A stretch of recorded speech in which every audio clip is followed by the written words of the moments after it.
रामराम मंडळी, मी प्रवीण कुंभार. आता खूप दिवसानं मी गावाकडे आल्यामुळे जरा दोस्तांनी एक बेत टाकलाय. आता फिरायला जायचं म्हणतात.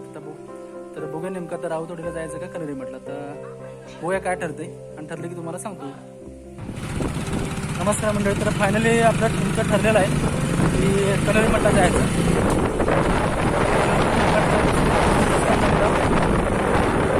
आमचे बघू शकता, आमचे मित्र सचिन कुंभार सर बघू शकता. अशा तऱ्हेने आपण आता चिखलीमधून चिखली गावची वेस बघू शकता. जी वेस आहे प्राचीन काळापासून आमच्या गावची हत्ती.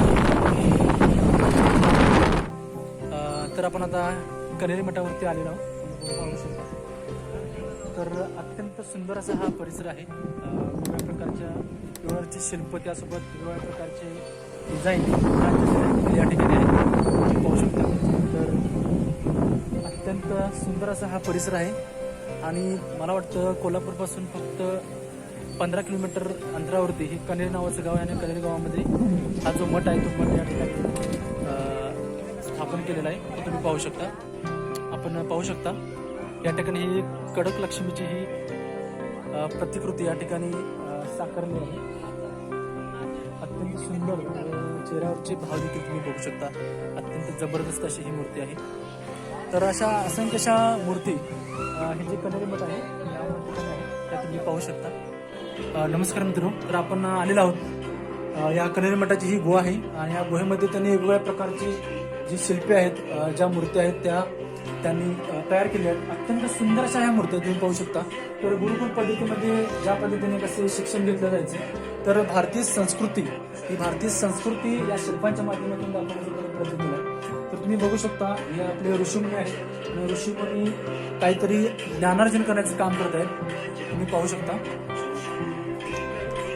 तर आपल्याला आता पुढे जायचं आहे. हे वारुळ आहे. तर अशा पद्धतीने आपल्याला पुढे जायचं. थोडासा अंधार आहे. तर हे आहेत पतंजली, ज्येष्ठ मानसशास्त्रज्ञ, योग दर्शनाचा प्रणेता. आता आपल्याला पुढे जायचंय. गुहा बघा, खूप छान रीतीने अशी ही गुहा बनवलेली आहे आणि वातावरण देखील या ठिकाणी खूपच असं थंड असं वातावरण आहे. त्यामुळे तुम्ही खूप चांगल्या पद्धतीने या ठिकाणी फिरू शकता.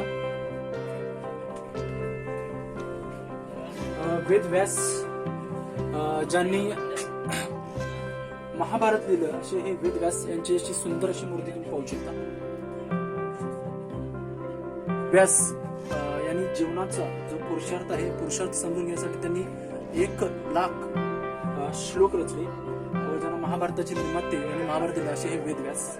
हे आहेत महर्षी कणाद, ज्यांना संपूर्ण जगाचा पहिला अणुशास्त्रज्ञ म्हणून ज्यांचा उल्लेख केला जातो, त्यांची ही मूर्ती तुम्ही पाहू शकता. अत्यंत सुंदर अशी ही मूर्ती आहे. हे महर्षी कणाद हे शेतात पडलेले जे कडधान्य आहेत ते कडधान्य गोळा करत, म्हणून त्यांना महर्षी कणाद हे नाव पडलं. पुढे जाऊया. अत्यंत सुंदर अशी ही ऋषींची मूर्ती. आपल्याला पुढे जायचंय. तुम्ही पाहू शकता अत्यंत सुंदर रीतीने या ठिकाणी ही या गुहेची निर्मिती केलेली आहे आणि खरोखरच आपण एका नैसर्गिक गुहेमध्ये असा भास होतो. ही आहे नारद मुनींची सुंदर अशी मूर्ती, पाहू शकता तुम्ही.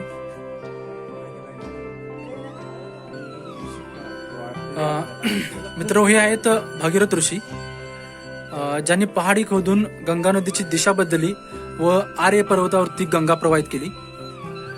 त्यांना आपण प्राचीन अभियंता असं म्हटलं तरी काही हरकत होत नाही. अत्यंत सुंदर अशी मूर्ती, म्हणजे जे आपली ऋषींनी जे असं महान कार्य केलं, हे महान कार्य या शिल्पांच्या माध्यमातून दाखवण्याचा खूप सुंदर असा प्रयत्न या शिल्पांच्या माध्यमातून केला आहे आणि त्यांची माहिती देखील या ठिकाणी दिली आहे.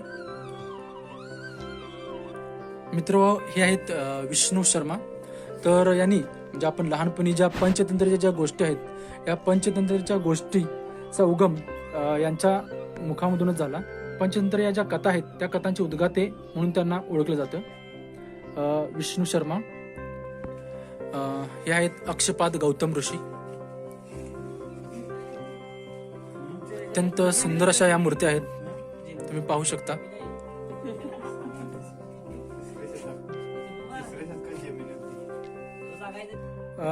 मित्र, हे आहेत जैमिनी ऋषी, पूर्वमीमांसा दर्शनाचा सूत्रकार म्हणून प्रसिद्ध आहेत. त्यामध्ये समाजातील प्रत्येकाने पाळावयाचे वैयक्तिक, कौटुंबिक, सामाजिक आणि धार्मिक कर्तव्य हे त्यांनी जगाला दिलेले श्रेष्ठ असं धर्मशास्त्र आहे. बऱ्याच अशा शिल्पांची या ठिकाणी निर्मिती केलेली आहे, तुम्ही पाहू शकता. अत्यंत सुंदर अशी ही गुहा आहे. या ठिकाणी हे ऋषी आहेत.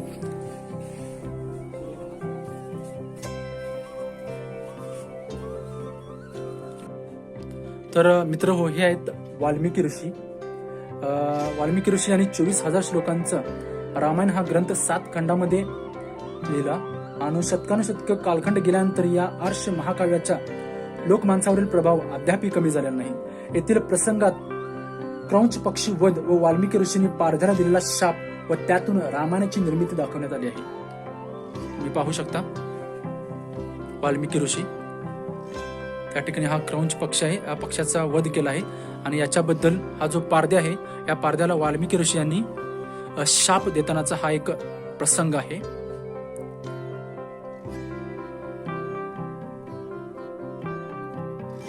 हे आहेत हर्षवर्धन, राजा हर्षवर्धन.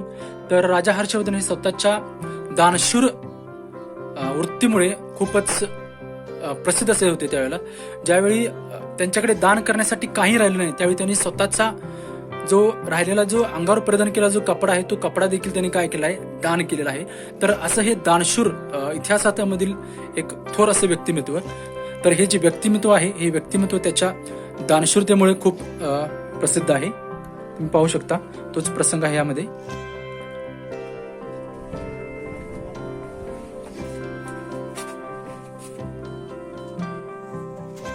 या ज्या मूर्ती दिसतात तुम्हाला, हा आहे भरत शकुंतलेचा. तर याच्या कालावधीमध्ये भारतामधील जी प्रजा होती ती अत्यंत सुखी होती. त्यामुळे तर या भरत राजाच्या नावावरूनच आपल्या या देशाला भारत असं नाव पडलं.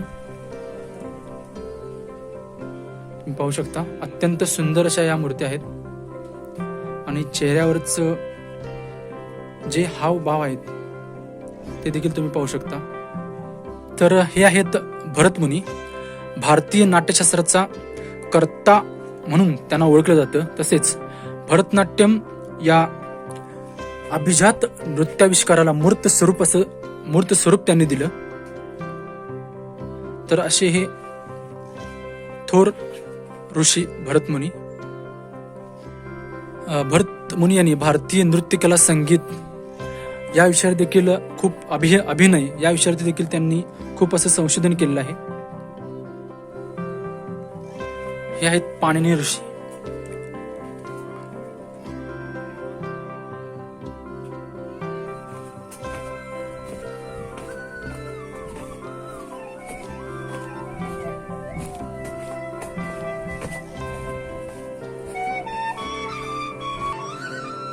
मित्र, हे जे समोरील शिल्प जे पाहतात, समोरील ज्या मूर्ती आहेत त्या तुम्ही बघत आहात.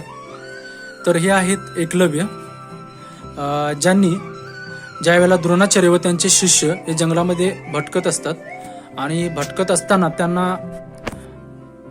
त्यांच्याजवळ एक कुत्रा असतो, तो कुत्रा भुंकत असतो आणि या कुत्र्याला हे एकलव्य अशा पद्धतीने बाण मारतात की त्या कुत्र्याचे जे तोंड आहे ते तोंड काय होतं, पूर्णपणे बंद होतं, पण त्या कुत्र्याला कोणतीही इजा होत नाही. तर इतकी जबरदस्त अशी धनुर्विद्या या एकलव्याने हस्तगत आपल्या अथक अशा परिश्रमाने हस्तगत केलेली असते. तुम्ही पाहू शकता हाच तो प्रसंग. आणि ज्यांनी आपल्या द्रोणाचार्यांना गुरु मानलं आणि त्यांची ही द्रोणाचार्यांची मूर्ती आहे, तर या मूर्तीला आपला गुरु मानून ही जी धनुर्विद्या आहे ती धनुर्विद्या त्यांनी आत्मसात केली. असा हा प्रसंग पाहू शकता. अत्यंत सुंदर असं हे शिल्प आहे.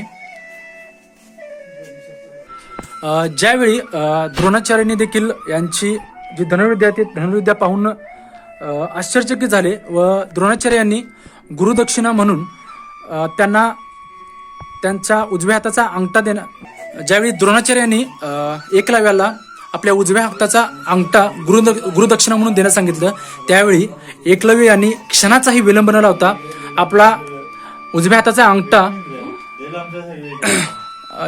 त्यावेळी एकलव्याने क्षणाचाही विलंब न लावता आपल्या उजव्या हाताचा अंगठा द्रोणाचार्यांच्या हाती सुपूर्द केला. यावरून एकलव्याची गुरुनिष्ठा आपल्याला दिसून येते. हा प्रसंग बघू शकता तुम्ही. शबरी ज्यावेळी श्रीराम व लक्ष्मण ज्यावेळी शबरीच्या झोपडीमध्ये येतात त्यावेळेला त्यांना ही जी बोरे असतात ती बोरे ती खायला देते, असा हा प्रसंग आहे. मित्र, हे आहेत वराह मिहीर. कालपी, जन्मस्थान, गणित, जातक व संहिता या ज्योतिषाच्या 3 शाखावर ग्रंथ रचले. हे भारतीय सुप्रसिद्ध खगोल आणि गणित शास्त्रज्ञ होते. उज्जैनातील नवरत्न पंडितांपैकी ते एक होते. कालगणनेसाठी पंचांग निर्माण केले आणि कमी खर्चात खगोल वीक्षणालय व वेदकाळांची निर्माण पद्धती अत्यल्प खर्चात शोधून काढली. जमिनीसाठी पाणी शोधण्याचे विधान आणि मोती, हिरे, पोळे यांचे परीक्षण विधानही त्यांनी शोधून काढले. तर असे हे वराहमिहीर विद्वान व खूप असे प्रसिद्ध खगोलशास्त्रज्ञ होते. मित्र हो, हे आहेत शूरपाल ऋषी, ज्यांनी वृक्षायुर्वेद या प्रबंधात औषधी वनस्पतींच्या शास्त्राचे लेखन केले आहे आणि अनेक वेगवेगळ्या वृक्षावरती व वेगवेगळ्या औषधी वनस्पतीवरती त्यांनी संशोधन केलेले आहे. तुम्ही पाहू शकता, अत्यंत सुंदर असं त्यांची ही मूर्ती या ठिकाणी साकारण्यात आली आहे. ही आहे माता यशोदा यांची अत्यंत सुंदर व रेखीव अशी मूर्ती तुम्ही पाहू शकता. मित्र, हे आहेत महर्षी पराशर. यांना त्या काळामध्ये थोर असे एक हवामानशास्त्रज्ञ, त्याचबरोबर शेतीविषयक ज्ञान असणारे एक महान असे शास्त्रज्ञ म्हणून त्या काळी ओळखलं जायचं.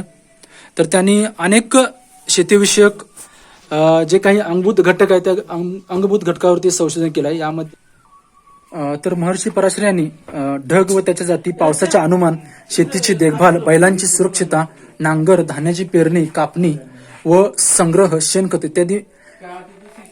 इत्यादी घटकावर त्यांनी संशोधन केलं. यावरून शेती त्या काळात ही खूप समृद्ध होती. तर असे हे महर्षी पराशर. तर हे आहेत महर्षी चाणक्य, जे राजा चंद्रगुप्त यांचे गुरु आहेत. व हे राजगुरू असताना देखील त्यांची अत्यंत अशी साधी राहणी होती. त्यांच्याजवळ फक्त 3च गोष्टी असायच्या. एक म्हणजे हातामध्ये कमंडलू, दुसरं म्हणजे अंथरण्यासाठी चटई आणि तिसरं म्हणजे नेसावायचे वस्त्र. तर या व्यतिरिक्त त्यांच्याकडे कोणत्याही गोष्टी नसायच्या. अत्यंत साधी अशी राहणी होती. तर असे हे थोर चाणक्य.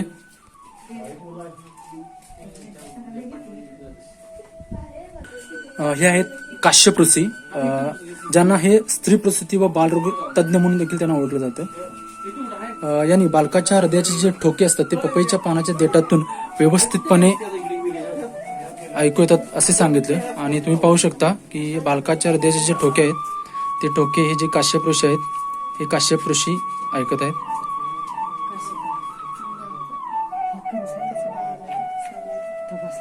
तर मित्र, हे आहेत ऋषी चरक. हे प्रसिद्ध वैद्यकीय चिकित्सक शास्त्रज्ञ म्हणून त्याकाळी ओळखले जायचे.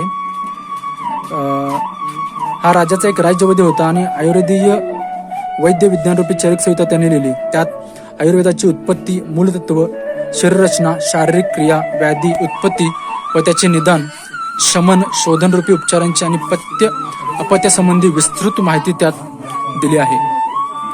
तर असे हे थोर चरक ऋषी. मित्र हो, श्रुत ऋषी, ज्यांना शस्त्रक्रियेचे जनक म्हणून देखील संबोधलं जातं, त्यांनी वेगवेगळ्या प्रकारच्या त्या काळात असंख्य अशा शस्त्रक्रिया केल्या होत्या. त्यांनी 1020 प्रकारच्या व्याधी शोधल्या व 700 वेगवेगळ्या नवीन औषधी वनस्पतींचा शोध लावला. तुम्ही पाहू शकता जे ऋषी सुश्रुत आहेत ते शस्त्रक्रिया करताना. मित्र हो, ऋषी सुश्रुत यांच्याकडे जगातील पहिली प्लास्टिक सर्जरी करण्याचा मान जातो. तसंच शव कशा प्रकारे जास्त काळ टिकवायचे याचं संशोधन देखील त्यांनी केलं होतं.